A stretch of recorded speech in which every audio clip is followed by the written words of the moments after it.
Hi hello అండి, బాగున్నారా? నేను బాగున్నానండి. మీరు కూడా బాగుండాలని మనస్ఫూర్తిగా కోరుకుంటున్నాను.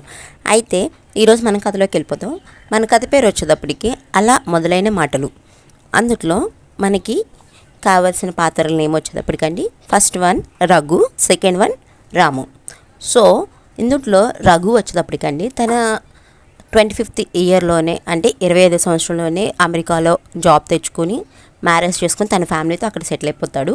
రాము వచ్చేటప్పటికండి తను ఒక విలేజ్లోనే ఉంటాడు. అంటే చిన్నప్పటి నుంచి రఘు రాము ఇద్దరు బెస్ట్ ఫ్రెండ్స్ అండి. సో వీళ్ళిద్దరూ ఆఫ్టర్ లాంగ్ టైం తర్వాత రఘు అనే ఆయన తన టూర్స్ నిమిత్తం అని చెప్పి విలేజ్ని చూడడానికి వస్తాడండి. అప్పుడు అనుకోకుండా వీళ్ళిద్దరు ఎదురుపడిన సందర్భంలో జరిగిన సంభాషణ మనం ఇప్పుడు చెప్పుకుందాం. సో కథలోకి వెళ్ళిపోదాం. రాము: హాయ్ రా. రఘు: నమస్కారం రా. రాము: అదేంట్రా? షాక్లో ఉన్నాడు. రఘు: అయ్యో అలా బిగుసుకుపోయావేంట్రా? వేరే పర్సన్: నువ్వు ఇచ్చిన షాక్కి అంతేలేరా. రఘు: నేను షాక్ ఇవ్వడం ఏంట్రా? ఏదో కొత్తగా మాట్లాడుతున్నావు. రాము: మరి కాదా? ఇన్నాళ్ళు ఇంగ్లీష్ ఏదో తన సొంత భాష అన్నట్టు మాట్లాడి సడన్గా ఇలా తెలుగులో పట్టభద్రుల్లా మాట్లాడితే ఎలారా?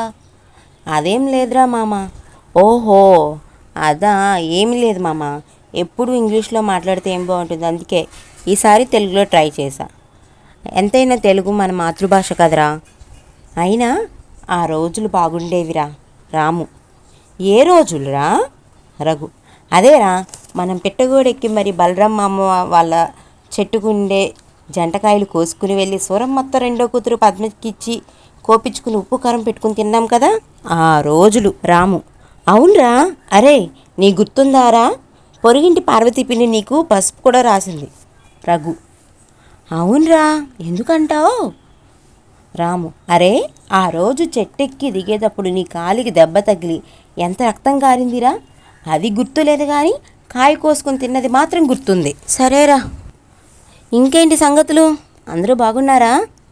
రఘు చిన్నగా నవ్వుతూ: జ్ఞాపకాలు గుర్తుంటాయి కానీ గాయాలు గుర్తుండవు కదరా అని అనుకుంటూ, అందరూ బాగున్నారా.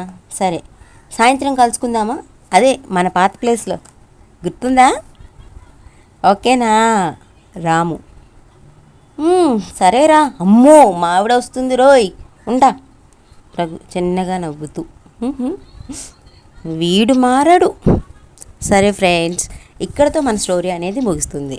సో మిగిలిన పార్ట్ నేను రేపొద్దున చెప్తాను. నచ్చితే please like, share and subscribe. Thank you friends. ఇంటికి స్టోరీ ఎలా ఉందో కామెంట్ చేయడం మాత్రం మర్చిపోకండి.